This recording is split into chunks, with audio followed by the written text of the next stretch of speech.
नमस्कार, एक बार फिर से मैं आप सभी के सामने उपस्थित हूँ बेहद महत्वपूर्ण टॉपिक के साथ। और आज हम बात करने वाले हैं उत्तर प्रदेश के बजट की, जो कि 2025-26 के लिए पेश कर दिया गया है।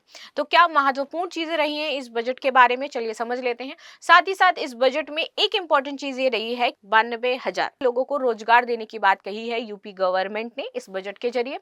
कितना % कहाँ पर खर्च किया जा रहा है इस बजट का, इसको भी जानेंगे। साथ ही साथ पिछले साल के बजट से इस साल के बजट में कितनी बढ़ोतरी हुई है, इसके बारे में भी हम डिस्कस करेंगे। मेरा नाम है प्राची मिश्रा और संस्कृति आईएएस के इस प्लेटफॉर्म पर आप सभी का बहुत बहुत स्वागत है। तो चलिए डिस्कस कर लेते हैं यूपी के इस बजट के बारे में। यूपी में 92,000 लोगों को मिलेगी नौकरी, बजट के जरिए सीएम योगी का बड़ा वादा। ठीक है, तो उत्तर प्रदेश के वित्त मंत्री कौन है? सुरेश कुमार खन्ना जी। इन्होंने राज्य विधानसभा में 2025-26 के लिए लगभग 8,08,776 करोड़ रुपए का बजट पेश किया है। ठीक है, इस बजट में अनुसंधान, विकास और सूचना प्रौद्योगिकी पर जोर दिया गया है। तो यहाँ पर 3 इंपॉर्टेंट एरियाज हमें दिखाई दे रहे हैं जहां पर ज्यादा सरकार ने जोर दिया है। आगे बात कर लेते हैं, महत्वपूर्ण बिंदु क्या है इस बजट के। तो बजट का लगभग 22% भाग विकास के लिए है, यूपी का विकास किया जाएगा। 13% भाग इस बजट का जो है वो शिक्षा के लिए निर्धारित किया गया है, युवाओं के लिए निर्धारित किया गया है। 11% भाग, जो बजट का 11% पैसा है वो किसके लिए है? कृषि और संबंधित सेवाओं के लिए है। और 6% जो हिस्सा है वो स्वास्थ्य पर खर्च किया जा रहा है। ठीक है, ये बजट 2024-25 के बजट से 9.8% ज्यादा रहने वाला है। इस बजट में प्रदेश की योगी सरकार ने प्रधानमंत्री उच्चतर शिक्षा अभियान योजना के संचालन के लिए 600 करोड़ रुपए का यहाँ पर आवंटन किया है, इसको प्रस्तावित किया है।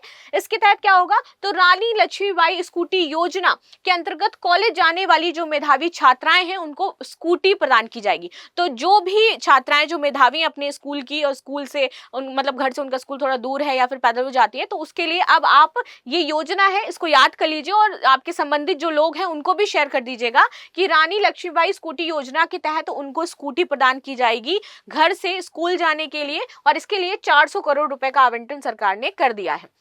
इसके बाद आता है मुख्यमंत्री शिक्षुता प्रोत्साहन योजना। इसके अंतर्गत 100 करोड़ रुपए की धनराशि आवंटित की गई है। वहीं विंध्याचल धाम मंडल में मां विंध्यवासिनी राज्य विद्यालय की स्थापना के लिए 50 करोड़ रुपए आवंटित करे गए हैं। इसके अलावा प्रदेश ने राज्य विद्यालय जितने भी राज्य विश्वविद्यालय हैं उसके लिए आधारभूत सुविधाओं के विस्तार के लिए 50 करोड़ रुपए दिए हैं।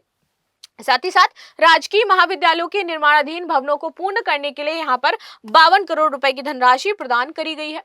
4 नए एक्सप्रेसवे का प्रावधान किया गया है इस बार के बजट में। कहां कहां बनने वाले, चलो देख लेते हैं। खन्ना ने अपने बजट में बुनियादी ढांचों के विकास को प्राथमिकता दी है और 1,000 करोड़ रुपए से अधिक में आवंटन किया है। इसके तहत उन्होंने आगरा लखनऊ एक्सप्रेसवे को फर्रुखाबाद के रास्ते हरदोई के कौसिया में गंगा एक्सप्रेसवे से जोड़ने का एक ग्रीन फील्ड एक्सप्रेसवे के निर्माण की घोषणा की है, जिसके लिए यहाँ पर तो 900 करोड़ रुपए आवंटित किए गए हैं। वित्त मंत्री ने मेरठ और हरिद्वार को जोड़ने के लिए Vindhya expressway corridor, Ganga expressway विस्तार और बुंदेलखंड रीवा एक्सप्रेसवे के निर्माण की भी घोषणा करी है और इसके लिए 50-50 करोड़ रुपए आवंटित किए गए हैं। इसके अलावा बुंदेलखंड एक्सप्रेसवे के साथ रक्षा उद्योग की गलियारा परियोजना के लिए 461 करोड़ रुपए आवंटित करे गए हैं। तो 4 नए एक्सप्रेसवे आपके ऐसे बनने वाले हैं। आर्टिफिशियल इंटेलिजेंस सिटी यहाँ पर बनवाई जा रही है, कहां पर? लखनऊ में। तो इसकी बात कर लेते हैं, ये लखनऊ वासियों के लिए बड़ी खुशी की बात है। तो लखनऊ में एक आर्टिफिशियल इंटेलिजेंस सिटी बनाई जाएगी जो तकनीकी नवाचार और उन्नति पर यूपी बजट के फोकस पर जोर देती है। इसके लिए 5 करोड़ रुपए का परिव्यय प्रस्तावित किया गया है कि हमें क्या बनानी है? सिटी बनानी है आर्टिफिशियल इंटेलिजेंस की। मवेशियों के लिए 2,000 करोड़ यहाँ पर रखे गए हैं। तो यूपी सरकार ने राज्य में जो आवारा पशु घूमते हैं, जो भैंस, गाय, सांड आपके घूमते हैं, तो उनके लिए यहाँ पर 2,000 करोड़ रुपए आवंटित किए हैं। इसके अलावा बड़े पशु संरक्षण केंद्रों की स्थापना के लिए 140 करोड़ रुपए यहाँ पर दिए जा रहे हैं। आगे आते हैं, प्राविधिक शिक्षा को लेकर के बजट में क्या है। डिप्लोमा स्तरीय 184 संस्थानों में प्रशिक्षण प्रदान किया जा रहा है। 36 राजकीय पॉलिटिकल जो हमारे पॉलिटेक्निक स्कूल हो जाते हैं वो अभी निर्माणाधीन है तो उनको बनाया जाएगा। राजकीय पॉलिटेक्निकों में 251 स्मार्ट क्लासरूम की स्थापना की जा चुकी है। राजकीय पॉलिटेक्निकों में नवीन टेक्नोलॉजी से सुसज्जित उन्नयन सेंटर फॉर एक्सीलेंस की स्थापना हेतु 100 करोड़ रुपए की व्यवस्था यहाँ पर प्रस्तावित करी गई है। 100 करोड़ रुपए दिए जाएंगे। राजकीय पॉलिटेक्निकों में स्मार्ट क्लासरूम प्रयोगशाला के नवीनीकरण हेतु 10 करोड़ रुपए और प्रदेश में आर्टिफिशियल इंटेलिजेंस शिक्षा हेतु सेंटर ऑफ एक्सीलेंस की स्थापना के लिए 1 करोड़ रुपए की व्यवस्था की गई है।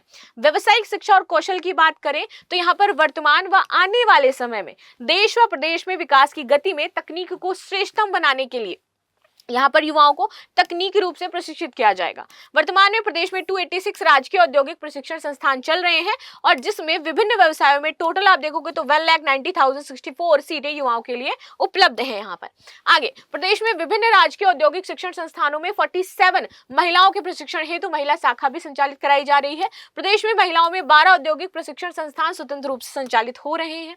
विज्ञान और प्रौद्योगिकी, विज्ञान पार्क, साइंस सिटी तथा नक्षत्रशालाओं की स्थापना हेतु 50 करोड़ रुपए की व्यवस्था प्रस्तावित है। यहाँ पर आगरा के साइंस सिटी की स्थापना हेतु यहाँ पर 25 करोड़ रुपए एवं बनारस की साइंस सिटी तथा नक्षत्रशाला की स्थापना हेतु 5 करोड़ रुपए की यहाँ पर व्यवस्था की गई है। तो मोटा मोटा बजट में आपकी ये सारी चीजें बताई गई हैं, क्या क्या चीजें यहाँ पर होने वाली है। बाकी आपकी क्या राय हो जाती है यूपी के इस बजट को लेकर के जरूर बताइएगा। मिलते हैं नेक्स्ट क्लास में, तब तक के लिए धन्यवाद। लाइक शेयर सब्सक्राइब करना बिल्कुल भी ना भूलें and thank you so much.